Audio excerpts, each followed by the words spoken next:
I'm Clare Davis, and I'm here with Mental Health Chats. And we are talking about psychological safety. And I'm really excited because I've got a lovely lady that I've worked with for a few years called Carrie Asuncion.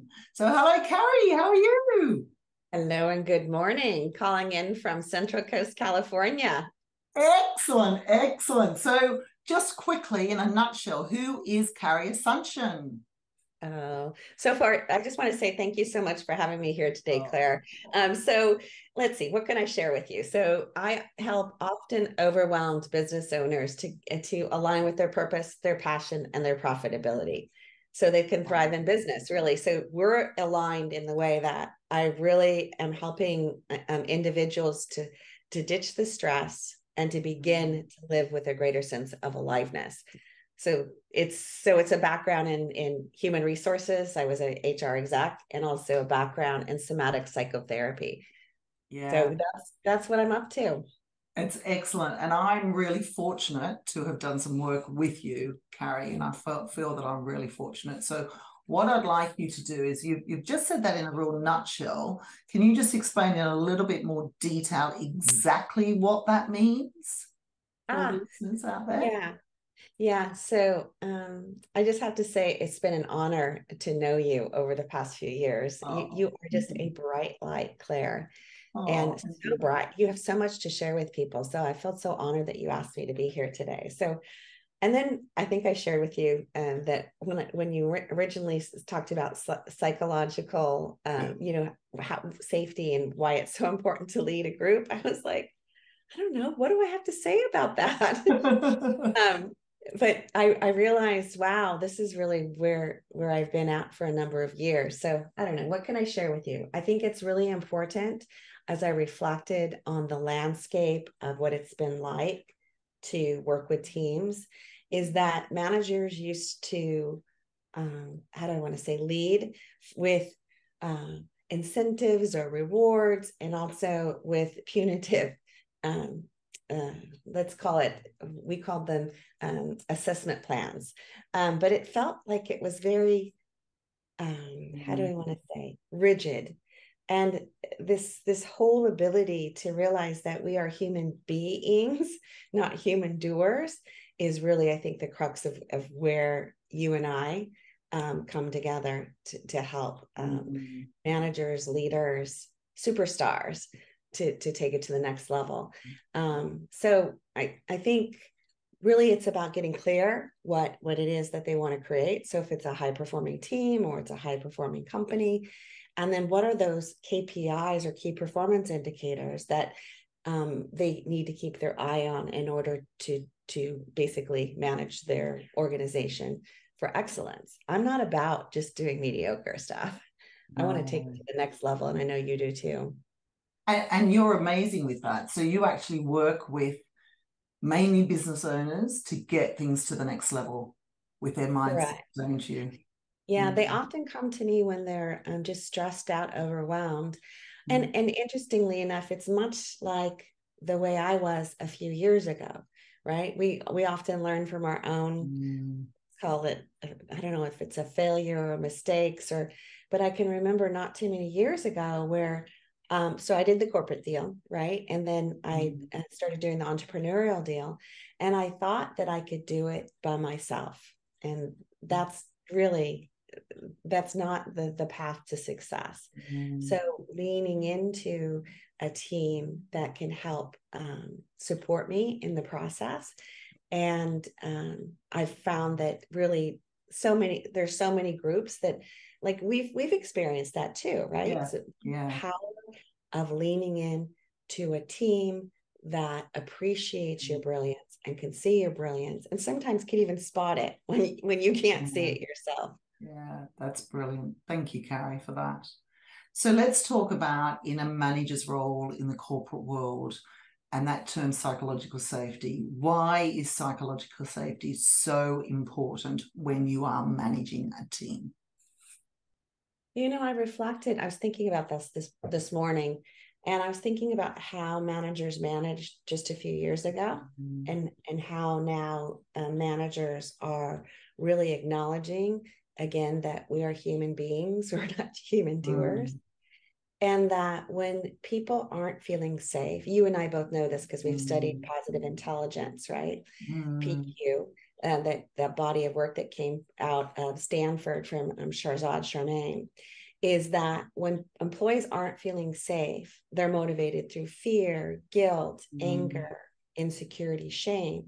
But when they're motivated in what we call the sage mind, when they are motivated by the positive emotions of curiosity, creativity, even if I say this, my heart starts opening, my mind starts opening, from a place of purpose and passion. We know studies have shown that they are actually more generative, they're more creative, they're because there's the part of our brain when we're in that punitive mode, the guilt, the shame, that shuts us down. And it's only looking at like really small area. But when we are able to feel safe, right, that opening, that we're able to be more creative. And I think that's where we want to be motivating people, from that place of allowing them to offer their brilliance, right? Yeah, definitely. And let's think about our teams then. It's the managers who need to drive psychological safety, really. And if you're a team member and feeling vulnerable, why are you relying on your manager to drive that psychological safety? Why is that so important? I think that your manager then sets the tone for the culture and the organization, right? So, in fact, I go into organizations and I do assessments on this where I said, okay, let me just sit in on a meeting so I can see what's going on. And you can tell if an organization is, let's call it receptive to making mistakes, so learning forward, or whether it's a punitive, stay safe kind of situation. So the manager is basically setting the tone for the organization or for the team. And so by basically having a culture, because it's really the culture, right? Having a culture where it's open, it's curious, it's like, oh, I often say the best way to run a meeting is to say, not only what are your celebrations, but what are your struggles and where do you need support? Right? But it's not like you're expected. I've been in meetings before, you probably have too. I used to support a domestic, a service of 500 people domestically across the United States. And it was very like, so what are your numbers? What are your numbers? Right? That's one part of who people are. Instead, saying, so yeah, those questions. What are you celebrating? What are your struggles? And where do you need support? Yeah, that's brilliant. That's brilliant. And I think that's really, really key, that it's the manager's tone to bring across that it's okay that we are struggling and it's okay to ask for support. And in asking those 3 questions, it will set the tone that that's okay. It's not just about being targets, targets, targets and achieving them. It's about being a human being, exactly what you've said. Yeah, bringing the human back into the fold, right? Because we used to have the industrial model. In fact, my son was mentioning about this. He goes, Mom, we were trained in school. It's like that industrial model, right? But there's people that are, he goes, so I'm going to study psychology, I think. Well done. Well done. So, and I'm curious too, so what, I want to hear your what you think is so important about this, that the tone of the mount that the manager is setting for the. Yeah, it goes back to my days when I first became a manager, actually, Carrie. I had it really, really tough, like a lot of people. We become a manager because we're good at our job and we're not ever told how to be a manager. And in the organization where I was working, it was either get your targets, do really well, your team does really well, or out. So if we weren't coping on a psychological level, if we were feeling low, if we were feeling, I actually burnt out in that organization and I couldn't tell anyone. I was physically and emotionally exhausted. And so for me, this is of the paramount, and this is why I've got my A-Star management program, because it's for managers who are feeling stuck, who are feeling overwhelmed, who are feeling in silos, exactly what I went through. And it's all about bringing together not just the management skills of achieving the targets and being creative, it's also the mental health side of things where we support our teams as well. So it's got both sides in it. Yeah, that's brilliant. Because I have to say, I remember what that was like, what you're talking about, the silos, because I was a woman in an executive position. There weren't that many people, women around the boardroom table. And so who are you supposed to go to actually admit that you don't have all the answers, or you don't have somebody to lean into? So I think that's fantastic that you've acknowledged that mental health is a key component to living into a more generative, it's, I'll call it generative lifestyle, not just business, but definitely. And I remember sitting around the boardroom table and just feeling exhausted, and nobody ever said, what are we celebrating? Nobody ever said, what are we struggling with? And nobody ever said, how can I help you? Those questions you've just said. So we never celebrated the achievements. It was on to the next thing.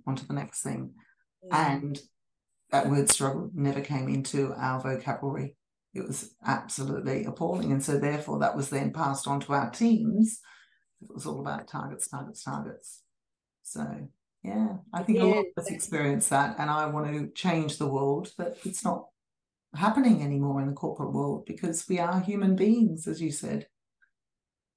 And it just, I'll just put this little pin there, is that it feels like the feminine style of leadership is coming through, that sense of collaboration, that sense of communication, that sense that we can create a thriving place. Less competition. I mean, competition is always going to be around. Less competition, but more collaboration. Definitely. If we can work together and get our management teams working together, helping each other, making each other accountable, and supporting. It's all about supporting. Oh, you've been wonderful, Carrie, as always. I love working with you. I love being with you. So I'm sure there's a lot of people out there who are watching or listening to this who are saying, I want to meet Carrie. So where can people find you? Well, I have a variety of ways, but one of the best ways is possibly Linktree. Have you ever used that? I do know Linktree. Yes, definitely. So I'm on Linktree with Carrie, KTE. So it's CARRIE. KTE is short for Keys to Empowerment. And it has the wide variety of ways in which you can begin to either attend one of my mini workshops or to find me on social media. So I welcome anybody who's kind of curious about what we've been talking about today to come take a look. That's fantastic. So thank you so much for your time, Carrie. You have given us such wise words. You're amazing. So thank you.